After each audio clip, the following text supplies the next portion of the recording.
ರಾಷ್ಟ್ರೀಯತೆ ಅನ್ನೋ ವಿಷಯ 4 ಬಿಂದುಗಳಲ್ಲಿ ಅದನ್ನು ನೋಡಬಹುದು ಅಂತ ನನಗನ್ಸುತ್ತೆ. 4 ಬಿಂದುಗಳು ಅಂತ ಏನು ಹೇಳಿದೆ, ಅದರಲ್ಲಿ ಮೊದಲನೇದು ರಾಷ್ಟ್ರೀಯತೆ ಅಂದರೆ ಯಾವುದು ಅಲ್ಲ. ಈಗಾಗಲೇ ಪ್ರಸ್ತಾವನೆ ಮಾಡುವಾಗ ಹೇಳಿದ್ರು, ಇವತ್ತು ರಾಷ್ಟ್ರೀಯತೆ ಅಂತ ಹೇಳಿದರೆ ಯಾವುದರ ಬಗ್ಗೆ ನಾವು ಕೇಳ್ತಾ ಇದ್ದೀವಿ, ಯಾವುದನ್ನು ನಾವು ಮಕ್ಕಳಿಗೆ ಕಲಿಸ್ತಾ ಇದ್ದೀವಿ, ಅದು ಪರಿಪೂರ್ಣವಾದಂಥ ಪರಿಕಲ್ಪನೆ ಅಲ್ಲ. ಅದರಲ್ಲಿ ಮೊದಲನೇ ವಿಷಯ ಯಾವುದು ಅಲ್ಲ ಅಂತ ಹೇಳಿದಾಗ ಅಲ್ಲಿ ಮತ್ತೆ 4 ವಿಷಯಗಳಿದ್ದಾವೆ. ಇಲ್ಲಿ ಕೂತಿರೋರೆಲ್ಲ ಮಾಸ್ತರ್ಗಳಾಗಿರೋದ್ರಿಂದ ವಿದ್ಯಾರ್ಥಿ ಮುಂಚೆನೇ ಪಾಯಿಂಟ್ಸ್ ಬರೆದು ಬಿಟ್ಟರೆ ಸಮಯ ಸಾಕಾಗದೆ ಉತ್ತರ ವಿವರವಾಗಿ ಬರೀದೇ ಹೋದರೂ ನೀವೆಲ್ಲ ಅಂಕಗಳನ್ನು ಕೊಡ್ತೀರಿ. ಹಾಗಾಗಿ ನಾನು ಮೊದಲು ಬಿಂದುಗಳನ್ನು ಹೇಳ್ತಾ ಇದ್ದೀನಿ. ನನ್ನ ಭಾಷಣದಲ್ಲಿ 4 ವಿಷಯಗಳು. ರಾಷ್ಟ್ರೀಯತೆ ಅಂದರೆ ಯಾವುದು ಅಲ್ಲ, ಯಾವುದು ಹೌದು, ಹಿಂದುತ್ವ, ಪಂಚಪರಿವರ್ತನ. ರಾಷ್ಟ್ರೀಯತೆ ಅಂದರೆ ಯಾವುದು ಅಲ್ಲ ಅಂತ ಹೇಳುವಾಗ 4 ವಿಷಯ ಇದೆ. ಮೊದಲನೇದು, ಸರ್ಕಾರವೇ ರಾಷ್ಟ್ರೀಯತೆ ಅಥವಾ ರಾಷ್ಟ್ರ ಅಲ್ಲ. ಗವರ್ನಿಂಗ್ ಅನ್ನೋದು ರಾಷ್ಟ್ರೀಯತೆ ಅಲ್ಲ. ಅಥವಾ ಇನ್ನೊಂದು ಸ್ವಲ್ಪ ಸ್ಪಷ್ಟವಾಗಿ ಹೇಳೋದಾದರೆ, ಕೇವಲ ಸರ್ಕಾರವೇ ರಾಷ್ಟ್ರ ಅಲ್ಲ. ಎರಡನೇದು, ನಾಗರಿಕತೆಯೇ ರಾಷ್ಟ್ರೀಯತೆ ಅಲ್ಲ. ಮೂರನೇದು, ದೇಶಭಕ್ತಿಯೇ ರಾಷ್ಟ್ರೀಯತೆ ಅಲ್ಲ. ನಾಲ್ಕನೇದು, ನ್ಯಾಷನ್ಯಾಲಿಟಿ ರಾಷ್ಟ್ರೀಯತೆಗೆ ಪರ್ಯಾಯ ಅಲ್ಲ. 1947ನೇ ಇಸ್ವಿನಲ್ಲಿ ದೇಶ ವಿಭಜನೆ ಆಗೋದಿಕ್ಕೆ ಈ ತಪ್ಪು ಕಾರಣ. ಒಂದು ದೇಶದಲ್ಲಿ ವಾಸ ಮಾಡೋರೆಲ್ಲ ದೇಶದ ರಾಷ್ಟ್ರೀಯರು ಅನ್ನೋ ಭ್ರಮೆಗೆ ನಾವು ಒಳಗಾದ್ವಿ 20ನೇ ಶತಮಾನದ ಪ್ರಾರಂಭದಲ್ಲಿ. ಸಿಟಿಸನ್ ಆಗಿದ್ದರೆ ಸಾಕು, ಅವರೆಲ್ಲರೂ ಅಲ್ಲಿಯ ರಾಷ್ಟ್ರೀಯರಾಗಿಬಿಡ್ತಾರೆ ಅನ್ನೋಂಥ ಒಂದು ತಪ್ಪು ವಿಚಾರವನ್ನು ಇಂಗ್ಲೀಷ್ನವರು ನಮ್ಮ ನಡುವೆ ಹರಡಿದ್ರು. ಅಲ್ಲಿಂದ ಹಕ್ಕುದಾರಿಕೆ ಪ್ರಾರಂಭ ಆಯಿತು. ನನಗೂ ಪಾಲು ಬೇಕು ಅನ್ನೋದು ಶುರುವಾಯಿತು. ಅದೆಲ್ಲಕ್ಕೆ ಮೂಲ ನಾಗರಿಕತೆಯೇ ರಾಷ್ಟ್ರೀಯತೆ ಅನ್ನೋಂಥ ಒಂದು ತಪ್ಪು ಕಲ್ಪನೆ. ಇನ್ನು ಎರಡನೇದು, ನಾಗರಿಕತೆಯೇ ರಾಷ್ಟ್ರೀಯತೆ ಅಲ್ಲ. ಒಂದು ದೇಶದ ಸಿಟಿಸನ್ ನಾನಾಗಿದ್ದೀನಿ ಅನ್ನೋದೇನೇ ಆ ದೇಶದ ರಾಷ್ಟ್ರೀಯತೆಯ ಮಾನ್ಯತೆ ಅಲ್ಲ. ಸಿಟಿಸನ್ಶಿಪ್ಗೆ ನಾವು ನಾಗರಿಕತೆ ಅಂತೀವಿ. ಒಂದು ದೇಶದಲ್ಲಿ ಇದ್ದ ಮಾತ್ರಕ್ಕೆ ಅವರು ಆ ದೇಶದ ಮಕ್ಕಳಾಗಲ್ಲ, ರಾಷ್ಟ್ರೀಯರಾಗೋಲ್ಲ. ಈ ವಿಷಯ, ಎರಡನೇ ವಿಷಯ ನಾನೇನು ತಗೊಂಡೆ, ನಾಗರಿಕತೆಯೇ ರಾಷ್ಟ್ರೀಯತೆ ಅಲ್ಲ ಅನ್ನುವಂಥ ವಿಷಯ ಏನಿದೆ, ಇದು ನಮಗೆ ಇವತ್ತಿಗೂ ಕೂಡ ಬಹಳ ಮುಖ್ಯವಾಗಿ ಇದೆ ಅಂತಂದರೆ ಅದಕ್ಕೆ ಕಾರಣ ಏನಂದರೆ, 1947ನೇ ಇಸ್ವಿನಲ್ಲಿ ದೇಶ ವಿಭಜನೆ ಆಗೋದಿಕ್ಕೆ ಈ ತಪ್ಪು ಕಾರಣ. ಒಂದು ಮನೆಯಲ್ಲಿ ಇದ್ದು ಮಾತ್ರಕ್ಕೆ ಅವರೆಲ್ಲರೂ ಆ ಮನೆ ಮಕ್ಕಳಾಗ್ಬಿಡೋದಿಲ್ಲ.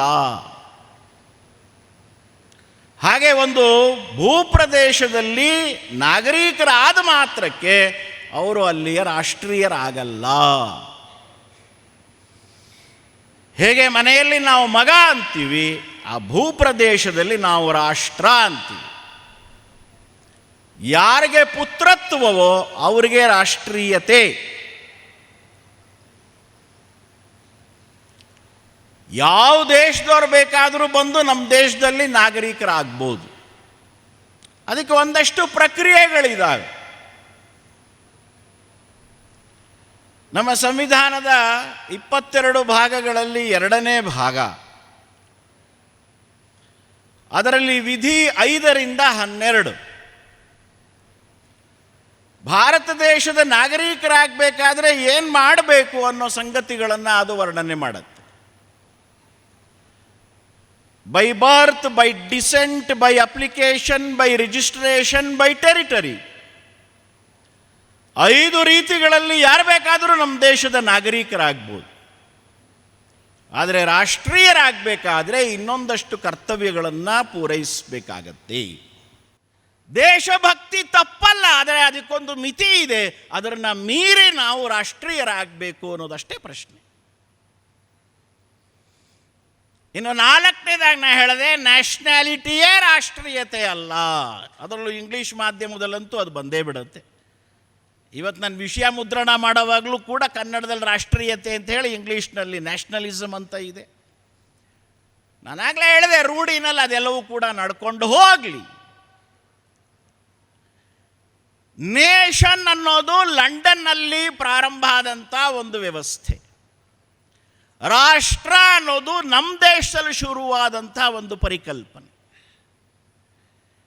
ನೇಷನ್ ಅನ್ನೋದು ಪ್ರಾರಂಭ ಆಗಿದ್ದು ಥಿಯೋಕ್ರಸಿಯ ವಿರುದ್ಧವಾಗಿ 1485ರಲ್ಲಿ. ರಾಷ್ಟ್ರ ಅನ್ನುವಂಥ ವಿಚಾರ ಶುರುವಾಗಿದ್ದು ಅಥರ್ವ ವೇದದ ಋಷಿಗಳ ಕಾಲದಲ್ಲಿ. ಇವತ್ತಿನ ಇತಿಹಾಸ ಹೇಳೋ ಪ್ರಕಾರನೇ 3000 ವರ್ಷ ಇತಿಹಾಸ ಇದೆ. ಕ್ರಿಸ್ತಪೂರ್ವ 1000 ವರ್ಷ, ಇವತ್ತಿಗೆ 3000 ವರ್ಷ. ರಾಷ್ಟ್ರ ಅನ್ನೋ ವಿಚಾರ ಹುಟ್ಟಿದ್ದು ಕ್ರಿಸ್ತಪೂರ್ವ 1000ರಲ್ಲಿ. ನ್ಯಾಷನಾಲಿಟಿ ಅನ್ನೋ ವಿಚಾರ ಹುಟ್ಟಿದ್ದು 1485ರಲ್ಲಿ. ರಾಷ್ಟ್ರೀಯತೆಗೆ ಕನಿಷ್ಠ 3000 ವರ್ಷದ ಇತಿಹಾಸ ಇದೆ. ನ್ಯಾಷನಾಲಿಟಿ ಶುರುವಾಗಿ ಈಗ 500 ವರ್ಷ ಆಯಿತು. ನ್ಯಾಷನಾಲಿಟಿ ಅನ್ನೋದು ಯುರೋಪ್ನಲ್ಲಿ ಶುರು ಆಯಿತು. ರಾಷ್ಟ್ರೀಯತೆ ಅನ್ನೋದು ಹಿಂದೂಸ್ತಾನದ ಒಂದು ತತ್ವ. ಅದು ನೇಷನ್ ಅನ್ನೋಂಥ ಶಬ್ದದ ಮೂಲ ನ್ಯೂಟರ್. ನ್ಯೂಟರ್ ಅನ್ನೋ ಶಬ್ದದ ಅರ್ಥ ರಕ್ತ. ರಕ್ತ ಸಂಬಂಧಿಗಳೆಲ್ಲ ಒಂದು ಗುಂಪಾಗಿ ಅದೇ ವಿಸ್ತಾರ ಆದಾಗ ಅಲ್ಲಿ ಅವರದನ್ನು ನೇಷನ್ ಅಂತ ಕರೆದರು. ರಾಷ್ಟ್ರ ಅನ್ನೋ ಶಬ್ದದ ಮೂಲ ಧಾತು ರಾತಿ. ರಾತಿ ಅಂದರೆ ದದಾತಿ, ದದಾತಿ ಅಂದರೆ ತ್ಯಾಗ. ರಾಷ್ಟ್ರೀಯತೆಯ ಮೂಲ ಅರ್ಥ ತ್ಯಾಗ, ನ್ಯಾಷನಾಲಿಟಿಯ ಮೂಲ ಅರ್ಥ ರಕ್ತ. ಅದರರ್ಥ ನ್ಯಾಷನಾಲಿಟಿ ತಪ್ಪು ಅಂತ ನಾನು ಹೇಳ್ತಾ ಇಲ್ಲ. ಆದರೆ ನ್ಯಾಷನಾಲಿಟಿ ಹುಟ್ಟಿದ್ದು ಪ್ರತಿಕ್ರಿಯಾತ್ಮಕವಾಗಿ. ಕ್ರಿಸ್ತಪೂರ್ವ 310ರಿಂದ 1485ರವರೆಗೆ ಯುರೋಪ್ನಲ್ಲಿದ್ದಂಥ ಥಿಯೋಕ್ರಸಿಯ ವಿರುದ್ಧವಾಗಿ ಯುರೋಪ್ನಲ್ಲಿ ಶುರುವಾದಂಥ ಹೊಸ ಪ್ರಯೋಗ ನೇಷನ್ ಸ್ಟೇಟ್ಸ್. ಆದರೆ ರಾಷ್ಟ್ರೀಯತೆ ಪ್ರಾರಂಭ ಆಗಿದ್ದು ಪ್ರತಿಕ್ರಿಯಾತ್ಮಕವಾಗಿ ಅಲ್ಲ, ಭಾವಾತ್ಮಕವಾಗಿ. ಇಡೀ ಜಗತ್ತಿಗೆ ಒಳ್ಳೆಯದಾಗಬೇಕು ಅಂತ ಹೇಳಿ ನಮ್ಮ ಋಷಿಗಳು ತಪಸ್ಸನ್ನು ಮಾಡ್ತಾರೆ. ಭದ್ರಂ ಇಚ್ಛಂತ ಋಷಯಃ. ಅಲ್ಲಿ ಭದ್ರಂ ಅಂದಾಗ ಒಳ್ಳೆಯದು ಅಂತ ಹೇಳಿದಾಗ ಕೇವಲ ಭಾರತಕ್ಕಲ್ಲ, ಕೇವಲ ಹಿಂದೂಸ್ತಾನಕ್ಕಲ್ಲ, ಇಡೀ ಜಗತ್ತಿಗೆ ಒಳ್ಳೆಯದಾಗಬೇಕು ಅಂತ ಆದರೆ ನಾವು ಯಾವ ಸ್ವರೂಪದಲ್ಲಿ ಜೀವನ ಮಾಡಬೇಕು ಅನ್ನೋ ಕಾರಣಕ್ಕೆ ಸ್ವರ್ವಿದಃ, ತಮ್ಮನ್ನು ತಾವು ಅರಿತಿದ್ದಂಥ ಋಷಯಃ, ಋಷಿಗಳು ತಪೋದೀಕ್ಷಾಮುಪಸೇದುರಗ್ರೆ, ತಪಸ್ಸಿನಲ್ಲಿ ನಿರತರಾಗ್ತಾರೆ. ಆಗ ಅನೇಕ ದಿನಗಳ ತಪಸ್ಸಿನಿಂದ ಅವರಿಗೆ ಸಾಕ್ಷಾತ್ಕಾರವಾದಂಥ ತತ್ವ ತಥೋ ರಾಷ್ಟ್ರಂ ಬಲಮೋಜಶ್ಚ ಜಾತಃ. ಇಡೀ ಜಗತ್ತಿಗೆ ಒಳ್ಳೆಯದಾಗಲಿ ಅಂತ ಹೇಳಿ ತಪಸ್ಸನ್ನು ಮಾಡಿದಾಗ ಈ ರೀತಿ ನೀವು ಬದುಕಿದ್ರೆ ನಿಮಗೆ ಒಳ್ಳೆಯದಾಗತ್ತೆ ಅಂತ ಹೇಳಿ ಜ್ಞಾನೋದಯ ಆಗತ್ತೆ. ದಟ್ ಈಸ್ ರಾಷ್ಟ್ರೀಯತೆ. ಮತ್ತೆ ಹೇಳ್ತೀನಿ, ನ್ಯಾಷನಾಲಿಟಿ ತಪ್ಪಲ್ಲ, ಆದರೆ ಅಲ್ಲಿಗೆ ನಿಂತಿದೆ ಇವತ್ತು ಜಗತ್ತು, ಅದು ತಪ್ಪು. ಇವತ್ತು ಹೇಗೆ ಬೇರೆ ಬೇರೆ ದೇಶದ ಸರ್ಕಾರಗಳಿದ್ದಾವೆ, ಅದೇ ರೀತಿ ನಮ್ಮ ದೇಶದಲ್ಲೂ ಕೂಡ 500ಕ್ಕಿಂತ ಹೆಚ್ಚು ರಾಜರುಗಳಿದ್ದರು ಅಂತ ನಮಗೆ ಗೊತ್ತು. ಆ ರಾಜರುಗಳ ನಡುವೆನೂ ಕೂಡ ಬೌಂಡ್ರಿಗಳಿದ್ವು, ಬಾರ್ಡರ್ಗಳಿದ್ವು, ಪಾಸ್ಪೋರ್ಟ್ ಇತ್ತು, ವೀಸಾ ಇತ್ತು. ಆದರೂ ನಮ್ಮ ದೇಶದಲ್ಲಿ ತೀರ್ಥಯಾತ್ರೆ ನಡೀತಾ ಇತ್ತೋ ಇಲ್ವೋ? ಇವತ್ತು ನ್ಯಾಷನಾಲಿಟಿಯ ಹೆಸರಿನಲ್ಲಿ ಇರುವಂಥ ಟೈಟ್ ಬಾರ್ಡರ್ಸ್, ಎರಡು ದೇಶಗಳ ನಡುವೆ ಇರುವಂಥ ಸಂಘರ್ಷ, ಅದೇನಾದರೂ ನಮ್ಮ ದೇಶದ ಎರಡು ರಾಜ್ಯಗಳ ನಡುವೆ ಇದ್ದಿದ್ದರೆ ಕಾಶಿ ರಾಮೇಶ್ವರ ಅನ್ನೋ ಶಬ್ದ ಪ್ರಯೋಗವೇ ಇರ್ತಾ ಇರಲಿಲ್ಲ, ತೀರ್ಥಯಾತ್ರೆ ನಡೆಯೋಕ್ಕೆ ಸಾಧ್ಯ ಇರಲಿಲ್ಲ. ಯಾಕೆಂದರೆ ನಮ್ಮನ್ನು ಎಲ್ಲ ಬಂಧನ ಮಾಡಿಟ್ಟಿದ್ದು ರಾಷ್ಟ್ರೀಯತೆಯ ಹೊರತು ನ್ಯಾಷನಾಲಿಟಿ ಅಲ್ಲ. ಆರ್ಥಿಕವಾಗಿ, ಸೈನಿಕವಾಗಿ, ರಾಜಕೀಯವಾಗಿ ಇವತ್ತು ಜಗತ್ತು ತ್ರಸ್ತವಾಗಿರೋದಕ್ಕೆ ಕಾರಣ ಸಂಕುಚಿತವಾದಂಥ ನ್ಯಾಷನಾಲಿಟಿ. ಆದರೆ ಮತ್ತೆ ಹೇಳ್ತೀನಿ, ನ್ಯಾಷನಾಲಿಟಿ ತಪ್ಪಲ್ಲ, ಅಲ್ಲಿಂದ ಮೀರಿ ಒಂದು ಹೆಜ್ಜೆ ಮುಂದಕ್ಕೆ ಬರಬೇಕು. Organisation in the world is nationality. Organisation in the world is nationality. Organising the world is ರಾಷ್ಟ್ರೀಯತೆ. ಆರ್ಗನೈಸಿಂಗ್ ದಿ ವರ್ಲ್ಡ್ ಈಸ್ ರಾಷ್ಟ್ರೀಯತೆ. ನನ್ನ ಮನೆ ಸಮೃದ್ಧವಾಗಿರಬೇಕು, ನನ್ನ ಮನೆ ಸುಭದ್ರವಾಗಿರಬೇಕು ಅಂತ ಅಪೇಕ್ಷೆ ಪಡೋದು ತಪ್ಪಲ್ಲ, ಅದು ನ್ಯಾಷನಾಲಿಟಿ. ಆದರೆ ನನ್ನ ಮನೆಗೆ ಬಂದವರು ಯಾರು ಉಪವಾಸ ಹೋಗಬಾರ್ದು, ನನ್ನ ಮನೆ ಊರಿಗೆ ಉಪಕಾರಿಯಾಗಬೇಕು ಅಂತ ಆಸೆ ಪಡೋ ಭಾವನೆ ಇದೆಯಲ್ಲ, ದಟ್ ಈಸ್ ರಾಷ್ಟ್ರೀಯತೆ. ದೇವರ ವಿಷಯನೇ ಬೇರೆ, ದೇಶತ್ವದ ವಿಷಯನೇ ಬೇರೆ. ರಾಷ್ಟ್ರೀಯತೆ ದೇಶತ್ವಕ್ಕೆ ಸಂಬಂಧಪಟ್ಟಿದ್ದು.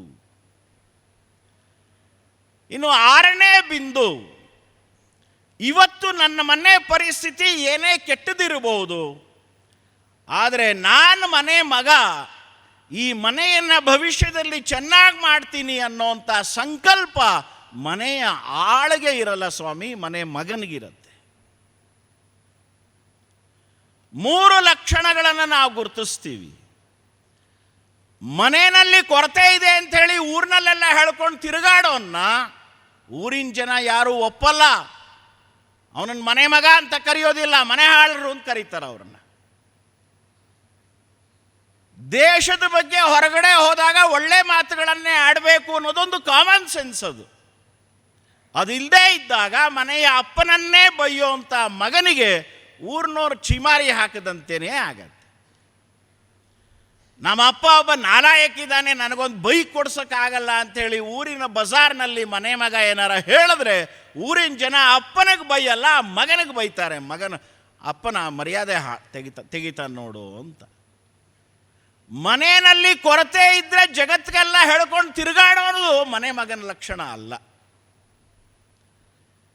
ಎರಡನೇದಾಗಿ, ಮನೆಯಲ್ಲಿ ಕೊರತೆ ಇದೆ ಅಂತ ಊರಿನಲ್ಲಿ ಯಾವುದು ಸಮೃದ್ಧವಾದ ಮನೆ ಇದೆ ಆ ಮನೆಯೇ ನನ್ನ ಮನೆ, ಆ ಮನೆಯ ಯಜಮಾನನೇ ನಮ್ಮ ಅಪ್ಪ ಅಂತ ಯಾರು ಹೇಳಿದ್ರೆ ನಗುತ್ತಾರಷ್ಟೆ. ರಾಷ್ಟ್ರೀಯತೆ ಅಂದರೆ ಯಾವುದು ಹೌದು ಅನ್ನೋದಕ್ಕೆ ಮೊದಲನೇದು ನಾನು ಒಂದು ಸಾಂಕೇತಿಕವಾಗಿ ಮನೆಯ ಉದಾಹರಣೆ ಕೊಟ್ಟೆ. ಎರಡನೇದಾಗಿ ಅದನ್ನೇ ಸ್ವಲ್ಪ ವಿಸ್ತಾರ ಮಾಡ್ತೀನಿ. ರಾಷ್ಟ್ರ ಅಂತ ಆಗಬೇಕಾದ್ರೆ ಮೂರು ಲಕ್ಷಣಗಳಿರಬೇಕು.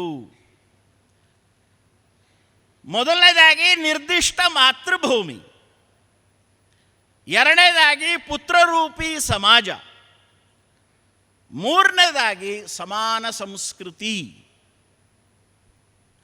ಪ್ರತಿಯೊಂದು ಶಬ್ದವೂ ಕೂಡ ವಿಶೇಷಣಗಳನ್ನು ಒಳಗೊಂಡಿದೆ. ನಿರ್ದಿಷ್ಟ ಭೂಮಿ ಅಲ್ಲ, ನಿರ್ದಿಷ್ಟ ಮಾತೃಭೂಮಿ. ಅಂದರೆ ನಾನು ಯಾವ ಭೂಮಿಲಿದ್ದೀನಿ ಆ ಭೂಮಿ ನನ್ನ ತಾಯಿ ಅನ್ನೋ ಭಾವ ಇರಬೇಕು. ಇದಕ್ಕೆ ಉದಾಹರಣೆ ನಮ್ಮ ಪರಂಪರೆನಲ್ಲಿ ಬೇಕಾದಷ್ಟು ನೋಡ್ತೀವಿ. ಜನನಿ ಜನ್ಮಭೂಮಿಶ್ಚ ಅಂತ ಒಂದು ಉದಾಹರಣೆ ಸುಮ್ಮನೆ ಹೇಳ್ಬೋದು. ಈ ಥರ ಸಾವಿರಾರು ಉದಾಹರಣೆಗಳಿದೆ. ಆ ಭೂಮಿಗೆ ನಾನು ಮಗ ಅಂತ ಕರ್ಕೊಳ್ಳೋ ಅಂಥ ಸಮಾಜ ಅದು ಪುತ್ರರೂಪಿ ಸಮಾಜ. ಒಬ್ಬ ಭಗತ್ ಸಿಂಗ್ನ ಉದಾಹರಣೆ, ಒಬ್ಬ ಧಿಂಗ್ರಾನ್ ಉದಾಹರಣೆ. ಈ ದೇಶ ದೊಡ್ಡದು, ಈ ದೇಶದ ತಾಯಿ ದೊಡ್ಡ ತಾಯಿ, ನಾನು ದೊಡ್ಡ ಮಗ, ಹೀಗೆ ನಾವು ವಿದ್ಯಾನಂದ ಶೆಣೆಯವರ ಭಾಷಣ ಕೇಳುತ್ತೀವಿ. ಪುತ್ರರೂಪಿ ಸಮಾಜ.